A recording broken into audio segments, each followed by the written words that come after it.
রাত তখন 12:19, যখন মায়ের চক্ষুদান হচ্ছে। 328 বছর পুরনো আমাদের বাড়ির কালী পুজোর প্রস্তুতি পর্ব 3-এ আপনাদের জানাই স্বাগতম।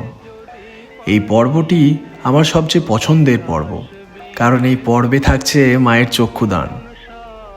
গতকাল সকালে খড়িমাটি দিয়ে মাকে রং করা হলো এবং রাত্রে হলো কালো রং, আর তার সাথেই হলো মায়ের চক্ষুদান। মায়ের এই চক্ষুদান এত সামনে থেকে দেখতে পাওয়া সত্যিই খুব ভাগ্যের ব্যাপার। এই যেন এক আলাদাই অনুভূতি। কোমরে তুলির ছোঁয়ায় যখন মায়ের চক্ষুদান হয়, তখনই যেন মায়ের প্রাণ প্রতিষ্ঠা হয়। এর থেকে অপরূপ দৃশ্য যেন কিছুই হতে পারে না। একজন শিল্পীর আসল দক্ষতা এখানেই প্রকাশ পায়।